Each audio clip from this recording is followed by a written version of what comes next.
luster under the president's feather duster. Father said, "You better watch it, Buster." For Sugar Daddy, this is a season of vacations and bankruptcy, and the local electric company paid for the hot sun and the bride. Okay, thank you. Thank you, John. Give him a nice round over there. All right.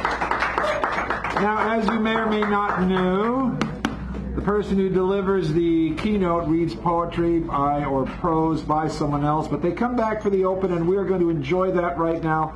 Ms. Clara Sue will come up and face us on the open mic reading the beautiful work that only she can produce with knowledge, foreknowledge, taste, and foretaste. Have a seat. Welcome. I will add you to this open mic over here. Put this thing down. Give her a nice round of applause and warm it up here. Come on, people. Let's hear some more up there. Thank you, thank you, thank you, thank you, thank you, thank you, thank you, thank you, thank you. Oh, yeah. All right. God, you did that really nice. She did that really nice. It's this poem is for the theme Shakespeare. It's made out of modified Shakespeare quotes. Shakespeare 400. 400 years after the bard is gone, his spears are still mighty sharp. They pierce my mind and make me pause. Lord, what fools us mortals be. He shakes his spears and watches us. We burn, we pine, we perish. Some rise in sin, strangle the weak, love nothing in the world. The Arctic is melting, the land is wilting, the wheel is come full circle. There's nothing either good or bad, but greediness makes it so. On his birthday we celebrate and sing and tell old tales. After a great feast of languages, what's stolen is just the scraps. Very Shakespearean. Thank you, Clara. And now, David Gollum, and we have Kathleen Bill, Bookham, Richard Delta, Morgan Fairchild, and Aleister Crowley. The all-night images, playing in the God and Beat and B-flat major on tuba. But David Gollum for now, give him a nice wave. Watch out for the mics. I don't have any new poems, so I'm going to read a couple of old ones. First one is called Such Is My Spite. I want to surrender to a higher beauty, not some cop out of a virtual sky. I want to take the 12 steps backward, the great leap upward, do the hokey pokey and die laughing. I want out. Let me out. I want all your money, all your love. I want just the right skinful of nerve endings to brush, just the right sparks across mine. Whose skin is the right one? Give me time to research that. I want to make something that will outlast God, such as my spite against God. Preferably a moment of human joy, such as my spite. It's called routine. Actually, I never had a childhood of my own. My mother kept mine in a safe deposit box because she said I'd only lose it. Finally, when I was 13, I demanded she turn it over because it was mine. She asked, "Aren't you ashamed of making such a scene? You're not a child anymore. Let me give it to Goodwill." Such a kindly old mom. Thank you, David. Always love that stuff. Kindness and consideration. Happy ball. All right, Kathleen Wood is next. Please give her a nice round of sheet. Comes up. Are you recording the whole thing? Yeah. Oh, does everybody know that? Oh, if you don't want me to put it on YouTube, just tell me. Okay. And I won't. Okay, so. Won't go anywhere. All right. Okay, so these things are working. Both of them, yeah. Okay. I forgot to bring my poetry tonight, so I'm going to read something, or I'm going to recite something, and I hope I haven't done it here before. And if I do, I guess you guys are just going to have to deal with it. Okay. 24-hour city. The morning sun shoots color on the Coke cans in the gutter as the winos turn to toast into the dawn. A group of grizzled old men take up their posts at diners and talk about the good times that are gone. And 11 aging rockers line up to get their doses while the counselors put more black marks on their files. And it's morning in the city, just another day in hell, and all I really need is just one smile. The party people wake up with their headaches and their Joneses and one by one emerge into the street. The regulars start boozing in the bars where whores are cruising, the lunch hour crowds who want a piece of meat. And there's tourists and spare changers and that underlying danger that lures suburban kids into the street. And it's afternoon in the city, just another day in hell. There's no end to all the demons we can meet. The sun is softly setting, and my neighbor's on the phone, and she's trying oh so desperately to score. And the old folks seek their shelter in their crummy hotel rooms, because the thugs are hiding right outside their door.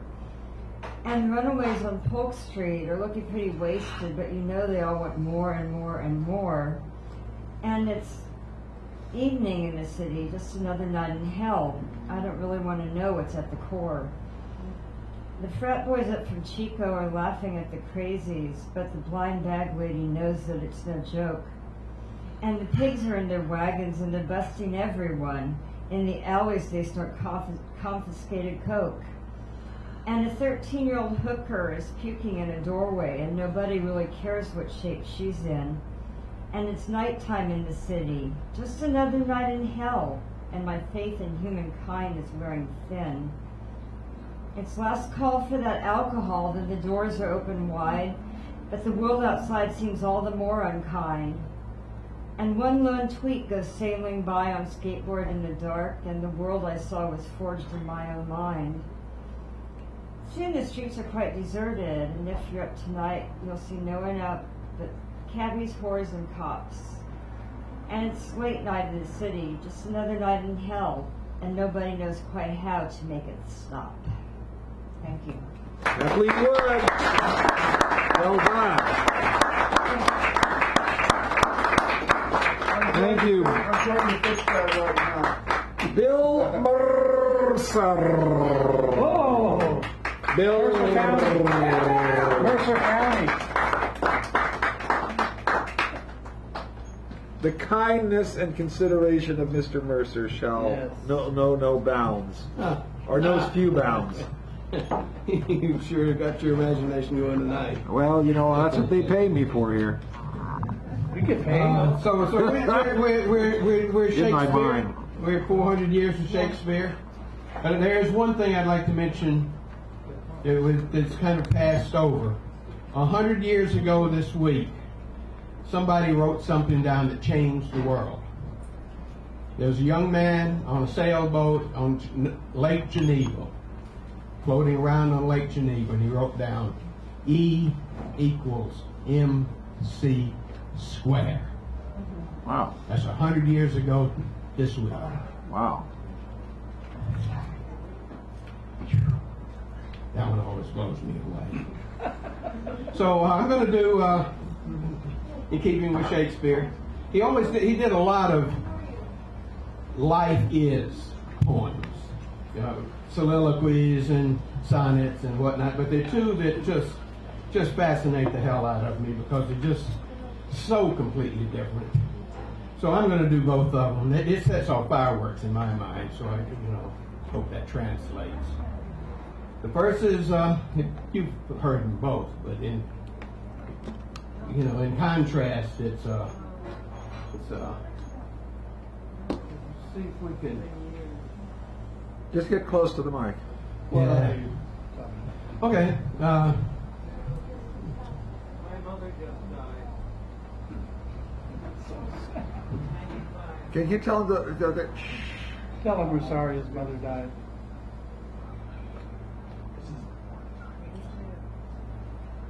just No, I'm gonna wait for him to. there we go. Here. You're on. Thank you, Stephen. Appreciate that.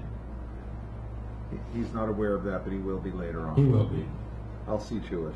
So, tomorrow and tomorrow and tomorrow, creep in this petty pace from day to day, to the last syllable of recorded time, and all our yesterdays have lighted fools the way to dusty deaths. Out, out, brief candle. Life is but a walking shadow, a poor player who struts and frets his hour upon the stage and is heard no more. It is a tale told by an idiot, full of sound and fury, signifying nothing. Yes.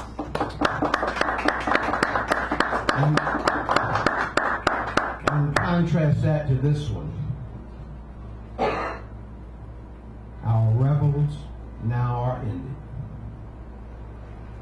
These our actors, as I foretold you, were all spirits, and are melted into air, into thin air.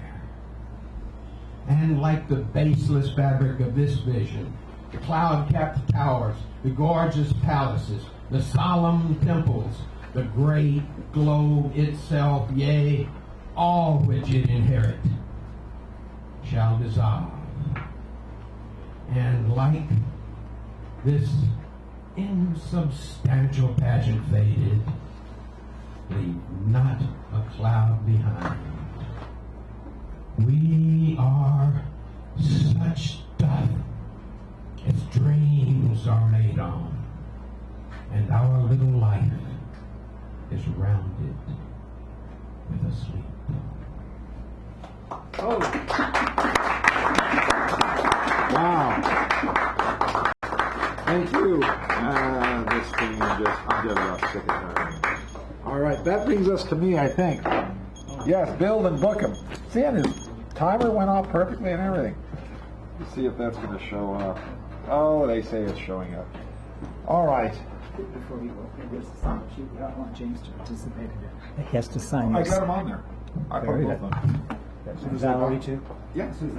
That's why you are. Very good man. There's no questions, only answers. I think. So, I went through several. Thank you. I went through some of my poems and I found Shakespeare-like items. This is called Puzzled Words of Love. It's very short, as you can see. The history of this poem is that I had a bunch of magnetic refrigerator words that were supposed to be Shakespeare-like, and they fell on the floor, and as I was picking them up, one thing led to another, and this is the result of that. Puzzled words of love. Always forswear, slander, wicked envy, vehemence, or to deceive, nor let dire discontent torment and tempt you. Wherefore, when you doth thus sanctify your manner, saying farewell to poisonous melancholies, mortal strike at one's bosom. Methinks myself we thus bestow love unto our very dreams, bringing to a merry grace, light jest, and measured mercy. Friend, never therefore yield the fair breast. Vouchsafe it in full, lest death shall thine only lover be. Shakespeare like that's the same one. So then this one follows upon that. And this was written with my dearly beloved and vivacious wife in mind. Everything, everything. Though love does abide, this revival set us aglow, as sweet spring air freshened in from our window. So above as motes caught in slant light were carried out, as below in idle embrace we found certain redoubt. You abed beside me with our timely spirit, replied to this life, deciding thus to cheer it. When at rest in disarray, tumbled thoughts came to mind. We spoke through a sigh, declaiming any common bind. And so those loose, languorous, afterglow dreams went a-wing, rose with our wishes, lofting up to clouds for a fling. I say, set aside the simple little mind in its torturous plays, and part those fanciful curtains onto love's yesterdays, where o'erspread are those pastoral scenes of storybook lore, wherein everyone so happily dwells, peaceful forevermore.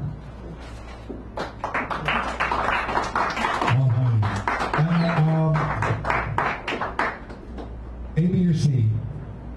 D. B? F and G. There's always one in every crowd. Always house boy here. Okay, here we go. So this is in honor of Shakespeare because it talks about what words can do. Why have I chosen the solitude of what I call the invisible life? The miracles of which pass unseen, the evidence of which is strife. Of course, nature has sympathy with my cause and its effect, for the world is ever loving and sublime, or so my hopes expect. Now, to the ordinary or common eye's view, life's road is easy to envision. One manages the simple wants, then plots a course of temporal acquisition. But mystic eyes see beyond that veil, and so I'm free, not held in its thrall. For in this life do I wax ecstatic whenever my soul is touched by glory withal. Such events are like unto the sun for all their showering warmth of love, and I am wrapped in a fold of considerations I can't truly speak well of. Be curious then, and comb words such as these, and you may seek that place where a love by which your soul may take wing has joy presume thy face. It surpasses all understanding, and the varied delights of this redolent world by far. It's found in the pursuit of the Spirit's inspirational mind. It's as bright as any star. It shines fast in the depths of peace, sounds the soul, and holds all life dear. Is enamored of all things human, and provides us insight, both perfect and clear. Go ahead. Shakespeare Light. If you like Shakespeare, no Shakespeare Light. All right. Let me move over here. And who's after me? But I think this young man right here. Aren't you next? I don't know what you're talking about. Young. Yes, Mr. Richard Sanderell. Sie ist die nächste. Young. I'm young. You're young. I'm young. Hey! I'm young. Really? Oh, I thought. Well, it says it's going. See, it's. Oh, it is, okay. Oh, it's only been going for 18 minutes. All right. Okay.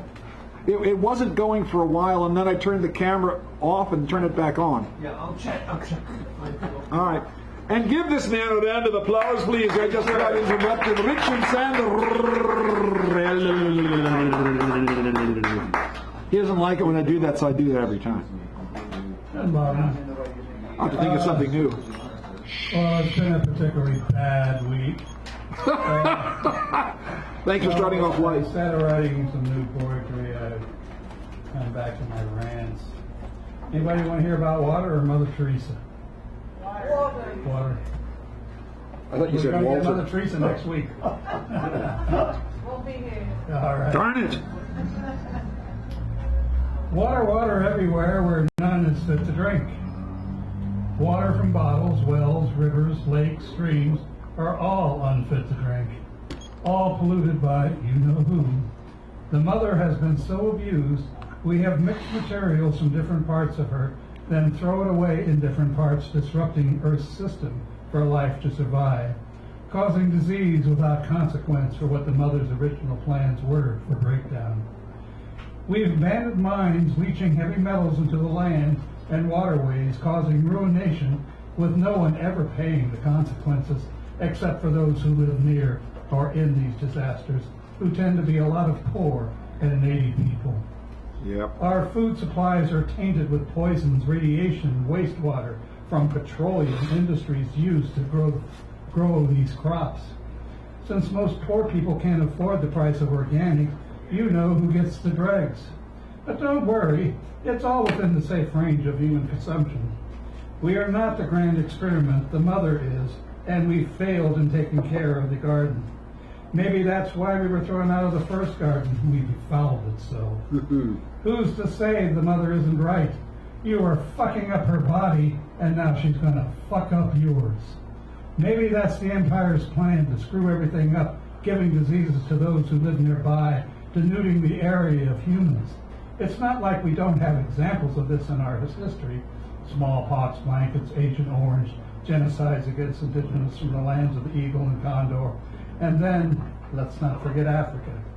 Lest we forget the American war that I call the USAN Empire's war against the countries of Vietnam, Cambodia, Thailand, Laos, that we wound up killing 5 million people. Essentially no one ever got prosecuted. In that war, people will die for generations.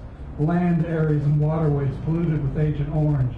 Land mining still maiming and killing our other legacy. Mother can clean herself up, but it will take her, she will do it in her own time, and the chaos of the great universal collision. It's not like we weren't warned by the native people from Turtle Island, whose countries we live on. That became the USAN Empire. Paraphrasing their warning, after everything is gone and you pull the last fish, you won't be able to eat your money.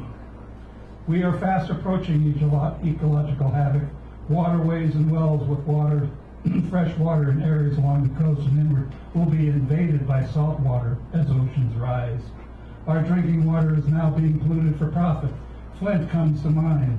So do many cities and towns around the USAN Empire, where chloramine and ammonia are mixed together instead of chlorine because it's cheaper. It eats your pipe fixtures, releases lead, kills fish. Dialysis can't be used this kind of water, and the cancers are here and coming. Again, I'm sure it's all what they say the government corporations spokesmen say is still safe. Guess what, my adopted city? We have chloramine and ammonia in our water. Rains that come off our oceans are radioactive with cesium-134, and soon tritium if the Japanese are allowed to dump that into the ocean. Talk about karma coming back on us. But you will be told that all this dumping is within safe conditions. Nothing to worry about. They poison you for profit. Our decay may be slow, but decay we will. The only safe drinking water is melting faster than ever into the oceans, reducing the salt levels. When that's gone, baby, it's gone. That will be the last slaughter. Slaughter over the last glass of water. So here we are. Any questions? Any solutions? There is a rumor solidarity is in the womb. Call the midwives. She will be needing attention. Thank you. Richard Sandero. Yeah, one short one. All right. With a reference to Shakespeare, it's one word.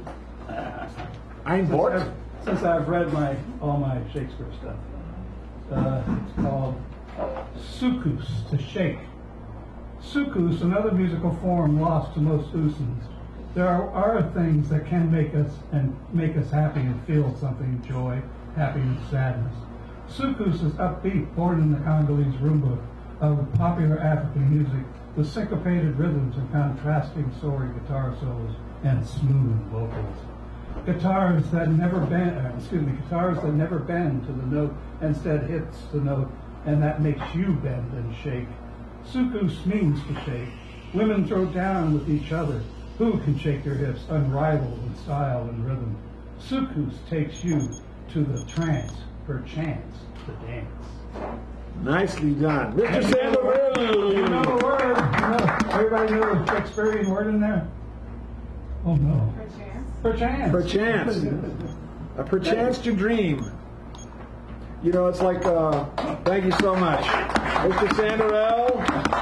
And now, before our feature, the ultimate person, as opposed to him, the penultimate person before the feature, we have Delta. Would you kindly come forward, please? A rare treat is this. Give her a round of applause. She bends heaven and earth to come here. What comes here? Hello. That's Okay, that's live. That's live. Oh, but you're not going to get recorded if you go over there. All right. So you just got to be near both microphones. Yeah. Okay. Um, All right. Thanks very much for signing me up, Dan, because I came from the East Bay, San Pablo, which is basically Richmond, and the 21 broke down, and so it was difficult, very difficult to get here. But here I am. So. okay, now I got you framed. Since you moved the mic, I've moved everything around. Right. You're good. Okay. So I'm just going to read you the piece that I've been working on, and it's from a novel that I'm writing about phone sex, because I was a phone sex worker for quite a while in a European country. I'm sure you can guess which one it is. Italy? France? Close. Romania? Okay, and so this phone sex office is like open plan, there's no partitions, it's 2 stories up above the tourist area, and that's it. And most of the operators are gay fellas pretend to be chicks, right? So, and that's just how phone sex is. Should you have the urge to call after this. Okay. Gemma's climax scene. Not. Roy and Seamus are laughing on personal calls, and I'm reading out of a randomly open fashion mag to a mentally delayed sounding punter, and in a stunning dog patterned Marc Jacob Carter Levine, I log off and go drift currents of people en route to meet with friends, or someone they met in a cafe or on social media before they enter various hostelries together, smiling and chatting amid the how will I pay the rent, and for everything else, sea of my personal financial worries. Logging back in to Gemma hyper-vocalizing, and Roy and Seamus still on to bestie mates about whatever they went and got themselves up to last night in their respective clubs, neither of which the other would be caught dead in. And drawing gasps, this season's strapless, backless, frontless, sombrero, back into hooray, same mentally delayed sounding punter, actually calling back.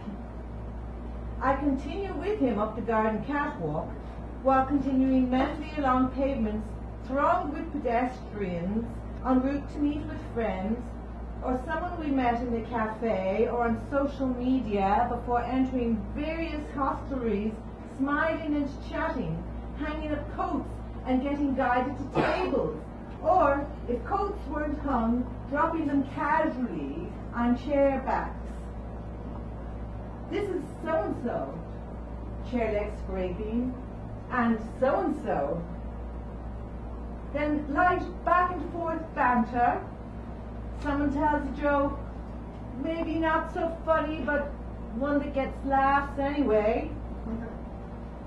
Rooting in handbags and pockets for cell phones, still politely half-hawing, we excuse ourselves, making people stand up so that we can slide by and head out to smoke and to make calls, heading back in for food's arrival, to buy a round, and to autopsy current events.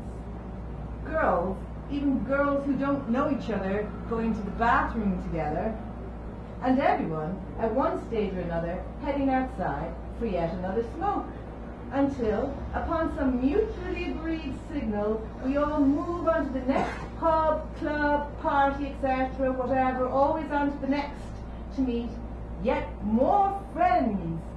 It's summer. Summer.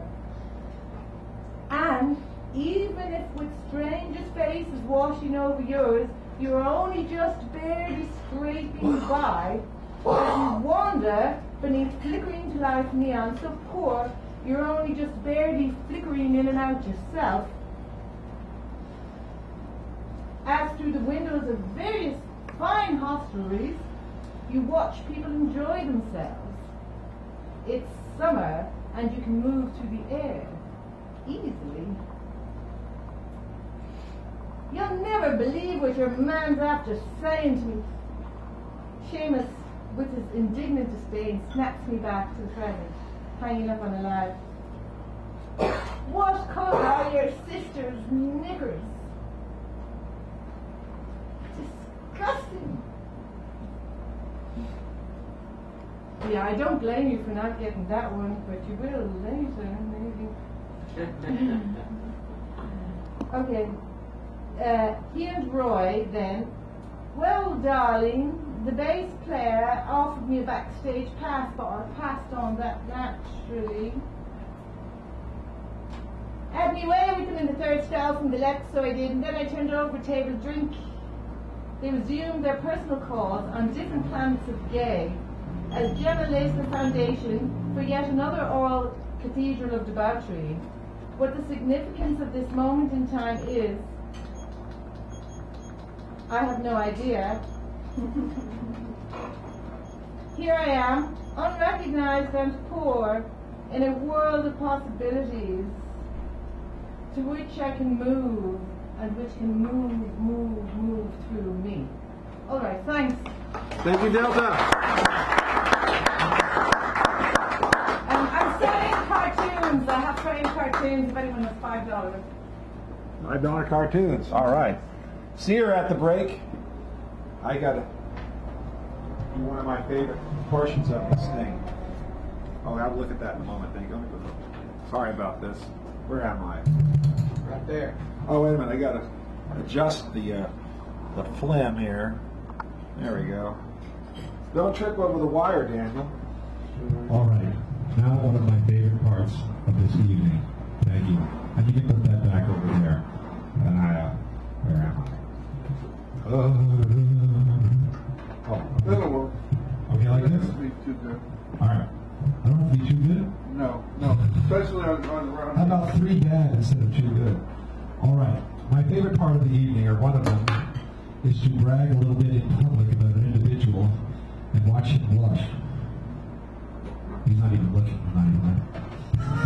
Sorry about that. So, Mr. Stephen Coppell. The man's sense of language is fascinating. Fascinating sense of language. The way words are put together, built, knit, run, extended. It's really quite brilliant. Although he'll say, he's modest over there. But you will hear such interesting compositions that you'll go, I want to try to write like that. I want to try to write like that. So he's had a history. Jen, did you bring books with you? All of that in good time. Oh, okay. All right. So I've always been fascinated by him. His poetry. He's a wonderful person. Nice guy. He helped me out substantially several times. I won't brag on him any more than this. But you shall hear such great talent right now that I really wish you'd give this guy a great round of applause as he comes up here and keep it going, because this is Mr. Stephen Coppell. Bring him up here with a rousing road or square.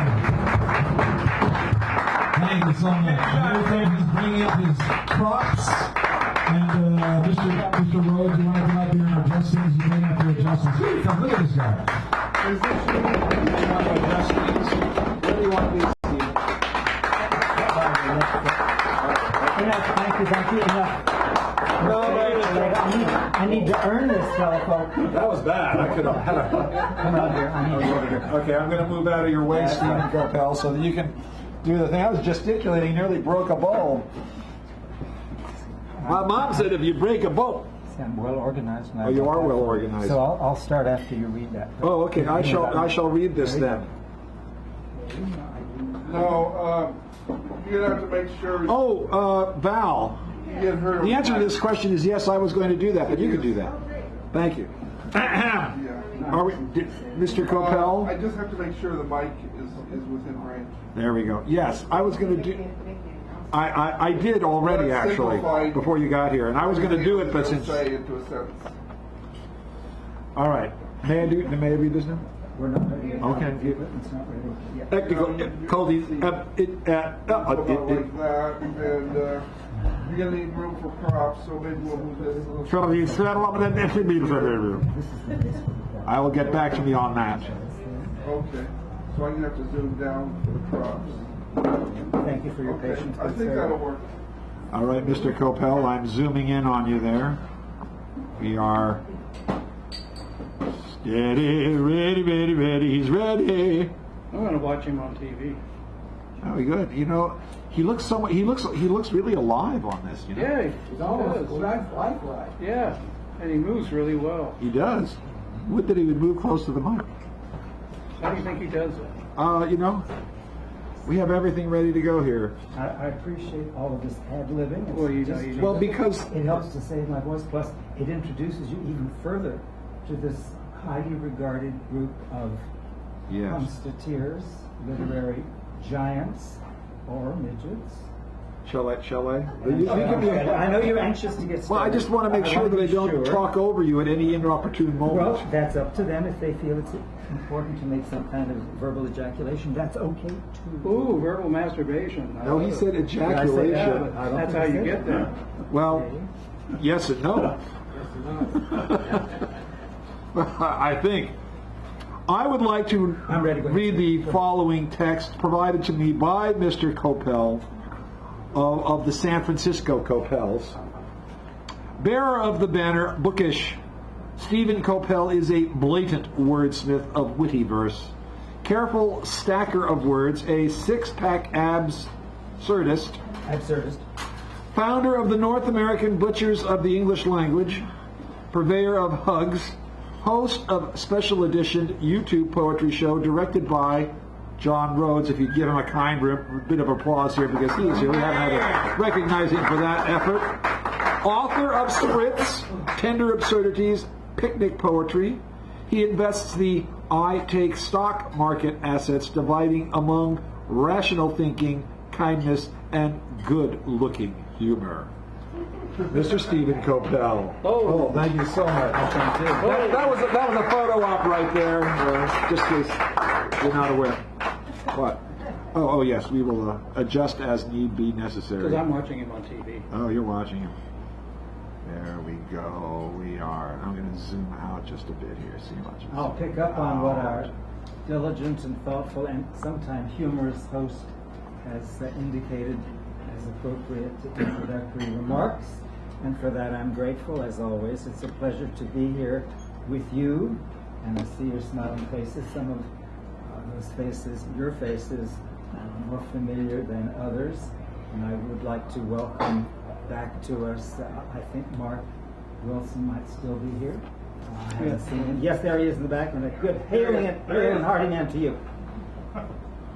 The last time I remember Mr. Mark Wilson was maybe 2004, 2005 on Valencia Street, Amnesia Bar and Performance Space. Some of you know that. Yes. I was invited by the host at that time, Mr. Philip Nails, Yes. to eat my words, question mark, and it worked out just fine.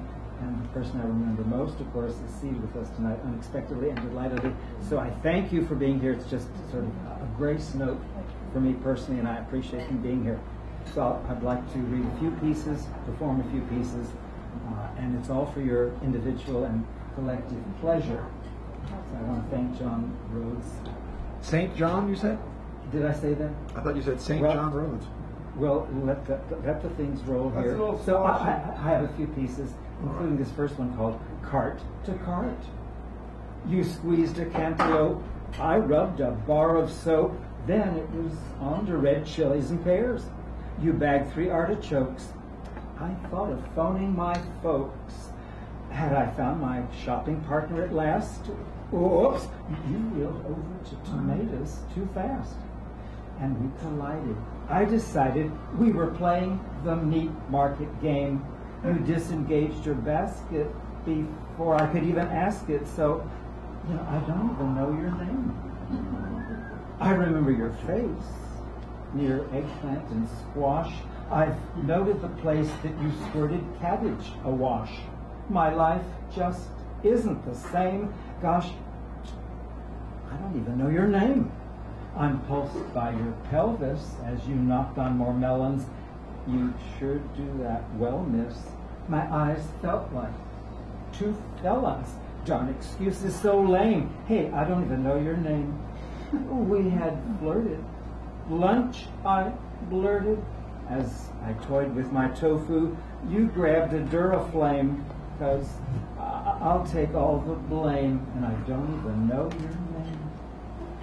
For starters, thank you.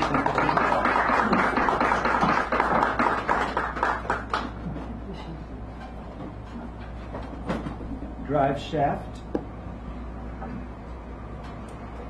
Rarely assaulted by a tenderfoot, yet often depressed. Clench pedal.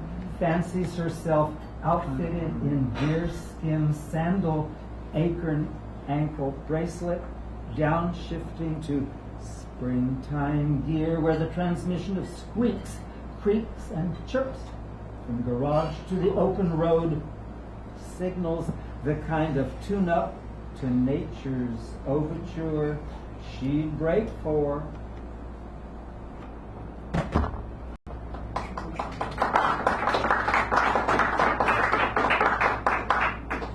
Not plugged in, so we just can't get any water from her. So you'll have to use your imagination along with me. But my words for this are: alluvial plains bank their assets in steep dives, nary a ripple on the nipples of pilots whose speedos slip down at altitudes that scare off deposits from a higher rate of return to a glide speed over a saddle in the local coast range.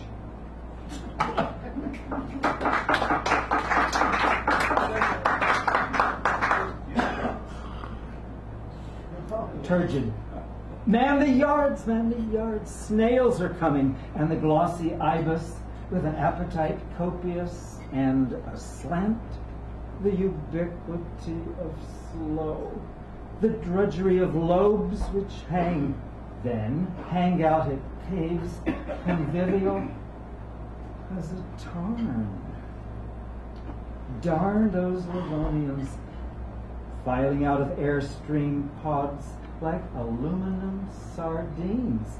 Ahoy there, a swagger! Utter nonsense. Ammonia's fuming.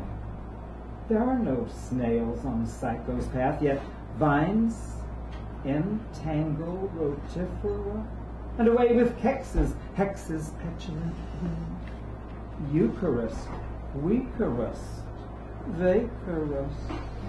We'll do anything, even call the AAA, to pump omic acid out of Herbie's pool. What a convulsionist with a propensity to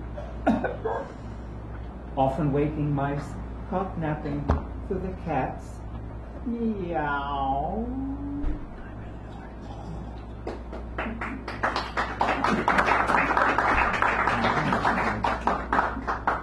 You know, I really don't like this. Some pickle. Go ahead. Ask the marinade. It's over. Finito. I can't go back to how things were between us. Sure, we got spice racked together.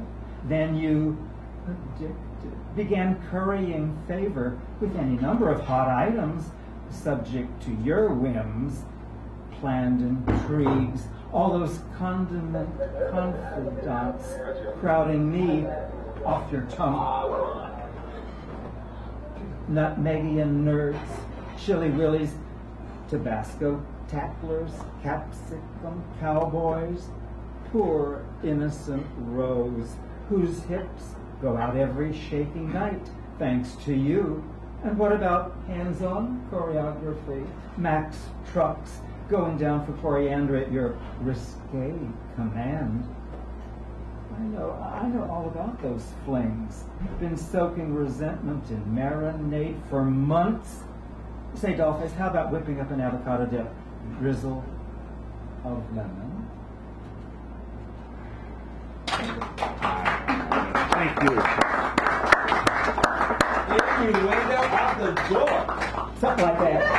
Something like that. Now let's see if I can find it. This is It just flipped.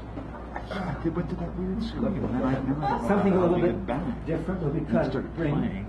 different kinds and sizes and shapes of poetry, at least the collections or the housing, the structure of the poem itself. For example, this is typical of Mr.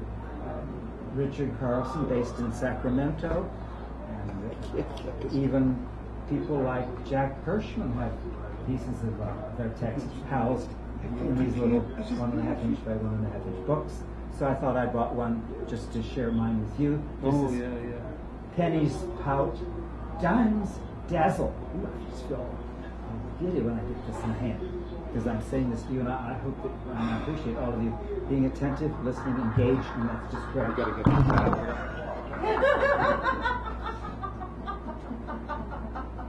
Another road trip for the big guy, but that's okay. Quick, quack, the porter's back, running out of room on a field crowded with change, loose as a mascot moose, unsure of moves that qualify as dimmer than all the switches in coaches, locked fuse box.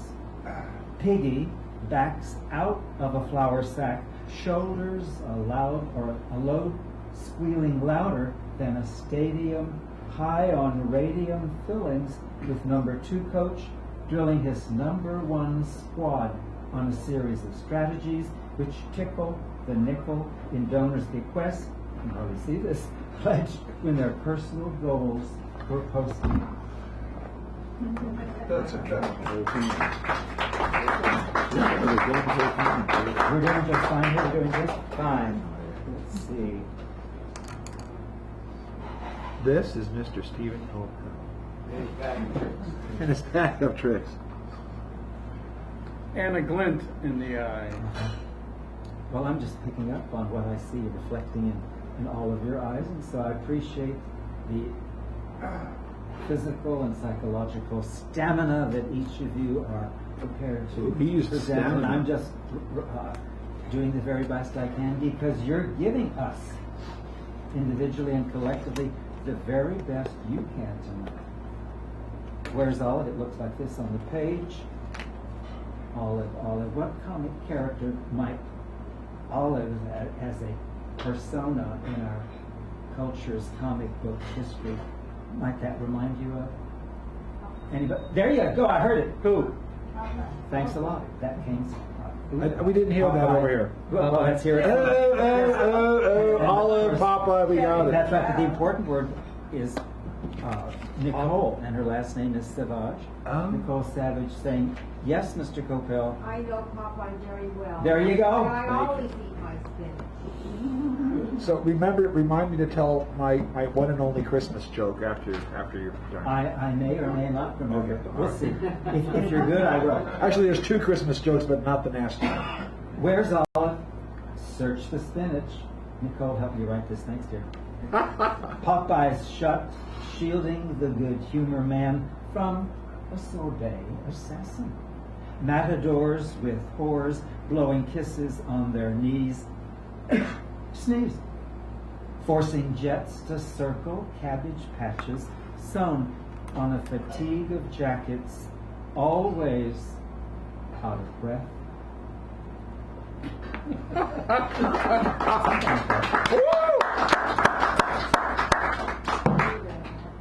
Mr. Stephen Colpel. I'm taking a chance. That's a go foul. Let's see what we got here. Who? I think I'll skip it. Just to be Well, I thought you were going to skip that. Well, he could go out the door skipping or not. He just We'll skipped. take- No, we'll I mean take care of skip business it. here. Never mind. Skipping it, we're doing that. We sure are. Skip would not like that, though. He hated that term. I think it's time for something a little bit serioso. Serioso? I'm picking up Mockingbird, as you can see here, a legitimate literary journal, believe it or not, and they actually took a serious piece from Coppell, which I'd like to read to you at this time. Why, thank you. And Mr. Mercer is already, because he's hoping something serious comes from Coppell's lips. And you're going to get it this time, my friend. Here we go. Wannabe heron. I hear yonder heron's heart, a corpuscular rush of primordial stealth as it stalks silver slivers in the thin river's bottom. I trail frail ripples, each undulation tickling my white thighs, tilting parallel to those birdy, bony stilts, knee-deep in sucking muck. I need Nefertiti's neck, elongated, elastic, feathered, to mimic the majesty of Heron's esophageal thrusts, a quick, slow dance down to its toes. I force my ocular powers to approximate its penetrating gaze, discerning fern from fin, my aqueous humor merely a shallow sea on whose surface reflections float. I will fail to become this winged wonder. In some fair fen I sought a dreamer's closeness. Conscious now of our separate selves, I yield to Heron its air and watery realms.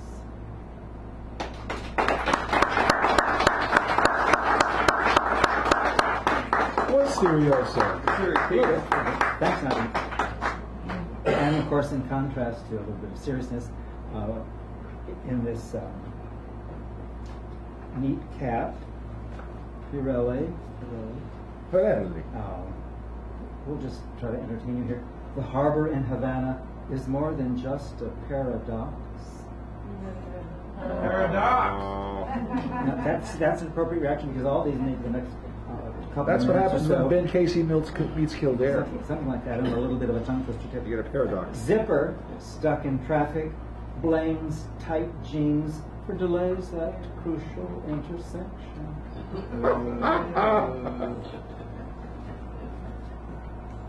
You know, the beauty of buttocks is you can take them pretty much anywhere. But you can't make them drink. It's my show for right now. You just hold your horses. Get them. Here we go. Chubby checkers, in your opinion, does Norman Rockwell? Okay. Thank you, Richard.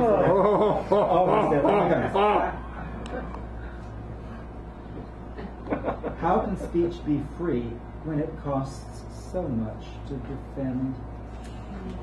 Yes. That's a lot on the serious side. Now, what about this? While still a student, Ezra sold his poems by the. There you go. Thank you.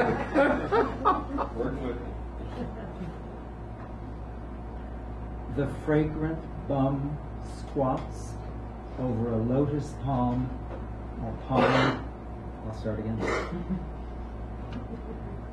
The fragrant bum squats over a lotus pond, waits, farting moons blush, bud puckers its perfume, embracing the known universe. You don't have to get it right now. You can. I think I understand. Okay. I'll watch it on TV again. I've been there. My last piece.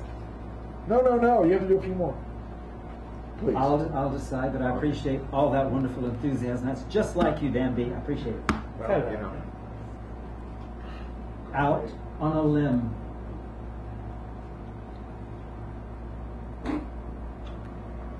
No?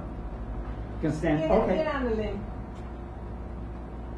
A slender sprig, vivacious, dating, yet lacking topmost shoots, laurel, left school with longtime bud, Douglas fir.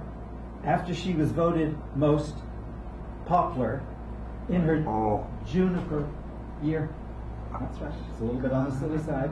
First, sprucing up the room in which she sprouted roots, even varifening oak floors for younger sis Magnolia. Her ma droned on and on about getting lost or laid in the dark forest outside their door. As a loaded beetle crawled away from the gate, that kind of a beetle, 30 years ago. Hope, I can forgive you, she calls out, high in the Ponderosa, for one last view. And this is your final view of the poet Coppell with props. So I want to say thank you all for being here. Mr. Brady, thank you for inviting me. Thank you so much, Mr. Coppell. My pleasure. Thanks a lot. Wow! Didn't I tell you? I told you. I think I told you. You can't do one more. Just come on, No encore. No encore from Mr. Coppell. All right. A treat poem left behind for more Coppell. Yeah, Coppell. Yeah, Coppell. Coppell. I need about 30 seconds to gather. Oh yeah, all this well up. let me just make the announcement. Sure. Okay. While he's oops, sorry, yeah. Go ahead and do your thing. No, I just want to get out of your way so I can like that. So just watch out for that. So we have a second half to beat all second halves. We have Hal Robbins, Clyde Always over there. Yes. James Ellis, we said he's here. Is he here? And then Owen Dunkel is our mini feature for the evening. So it's going to be a nice fella. Brief, but nice. While we take a break, the camera will be off so you can schmooze and say what you want. Don't have to worry about someone listening in. You know they are about that. And this is my Christmas joke. Which reindeer was the absolute worst reindeer of all the 8 reindeers? Wow, rude dog. You're close. It's actually Olive. Remember the song? All of the other reindeer used to laugh and call them names, right? So it's Olive. Anyway, my Christmas joke. There's another one about Santa Claus, but I'll tell you that privately. We'll take a break, ladies and gentlemen. Shake hands with Mr. Coppell. Talk about it. We shall be back in about 8 minutes. Thank you, viewers out there, whoever I am. Who the heck am I? Why am I here? What am I doing? What's my name?